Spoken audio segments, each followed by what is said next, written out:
السلام علیکم ورحمۃ اللہ وبرکاتہ۔ الحمد للہ رب العالمین واشہد ان لا الہ الا اللہ واشہد ان محمد رسول اللہ ارسلہ اللہ بالحق بشیرا ونذیرا وداعیا الی اللہ باذنہ وسراجا منیرا فصلوات اللہ وسلام علیہ وعلى آلہ الطیبین والطاہرین وعلى اصحابہ والتابعین ومن تبعهم بإحسان إلى يوم الدين أما بعد۔ معزز ناظرین اکرام، المکتب التعاون اہل الدعوہ والارشاد وتوعیة الجالیات بمحافظۃ عیون الجوار کی زیر اہتمام یہ دینی مجلس منعقد کی گئی ہے۔ آج کے اس دینی مجلس میں آپ تمام حضرات کے سامنے ضروریات خمس یعنی 5 چیزیں وہ کون سی ہیں جن کے اہتمام کرنے سے انسان کی زندگی خوشگوار ہو جائے گی، دنیا اور آخرت دونوں زندگی اس کی خوشگوار ہوگی۔ وہ 5 چیزیں کیا ہیں جن کے اختیار کرنے سے انسان کی دنیا کی زندگی اور آخرت کی زندگی دونوں زندگی کامیاب ہوگی، اور اسی طریقے سے دونوں زندگی میں وہ کامیابی حاصل کرے گا اور اس کی زندگی بہت ہی خوشگوار ہوگی۔ وہ 5 چیزیں کیا ہیں دوستو؟ ضروریات خمس سے مراد کیا ہے؟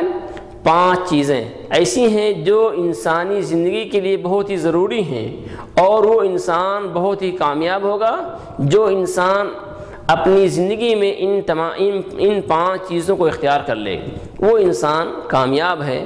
وہ 5 چیزیں کیا ہیں؟ پہلی چیز ہے دین کی حفاظت، دوسری چیز ہے جان کی حفاظت، تیسری چیز ہے مال کی حفاظت، چوتھی چیز ہے عزت و آبرو کی حفاظت، اور 5ویں چیز ہے عقل کی حفاظت۔ یہ 5 چیزوں پر جو انسان کنٹرول کر لے وہ انسان کامیاب ہے۔ آئیے دیکھیں پہلی چیز دین کی حفاظت کرنے کا مفہوم کیا ہے؟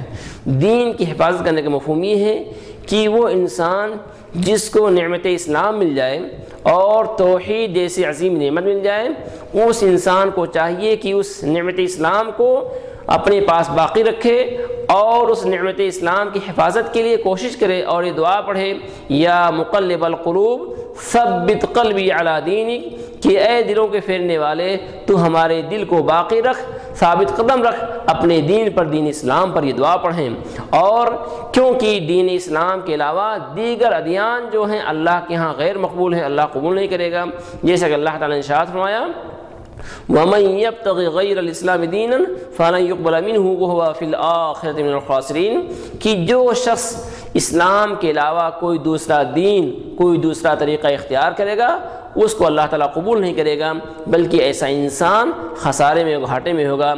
اسی طریقے سے اگر کوئی انسان دین اسلام اختیار کر لے، دین اسلام کو قبول کر لے اور اس کی حفاظت نہ کر سکے بلکہ اس کو بدل دے اور اس سے مرتد ہو جائے، اس کے لیے بہت سخت وعید آئی ہے۔ نبی نے فرمایا من بدل دینہ فاقتلوہ، یہ حدیث بخاری کی ہے کہ جو شخص دین اسلام کو بدل لے اور دین اسلام قبول کرنے کے بعد دین اسلام سے منحرف ہو جائے، ارتداد اختیار کر لے، ایسے انسان کو قتل کر دیں۔ گویا کہ وہ انسان کامیاب ہے جو انسان دین اسلام کو پا کر کے اس کی حفاظت کرے اور اس پر باقی رہے۔ دوسری چیز جس کی حفاظت کرنا ضروری ہے وہ ہے نفس، جان ہے۔ خود انسان اپنی جان کی حفاظت کرے، ایسی چیزیں نہ اختیار کرے جس کی وجہ سے اس کی جان ہلاک و برباد ہو جائے، کیونکہ جان بوجھ کر کے اپنے آپ کو قتل کر لینا، اپنی جان کو برباد کر دینا، یہ اسلام میں حرام ہے، کیونکہ یہ روح، یہ جان، یہ جسم اللہ رب العالمین کی دی ہوئی امانت ہے، اس امانت میں خیانت کرنا درست نہیں ہے۔ اس لیے اس نفس اور روح اور جان کی حفاظت کا حکم دیتے ہوئے اللہ نے ارشاد فرمایا وَلَا تُلْقُوا بِأَيْدِيكُمْ إِلَى التَّهْلُكَةِ، کہ اپنے آپ کو ہلاک و برباد نہ کریں، وَلَا تَقْتُلُوا أَنفُسَكُمْ، اپنے آپ کو قتل نہ کریں۔ اسی طریقے سے کسی مومن، کسی بھی شخص کو قتل کرنا یا کسی کے جان سے کھیلنا یہ جائز نہیں بلکہ حرام ہے۔ انسان کو چاہیے کہ خود اپنے نفس کی حفاظت کرے اور ایسے ہی دوسرے مومن کے نفس کی حفاظت کرے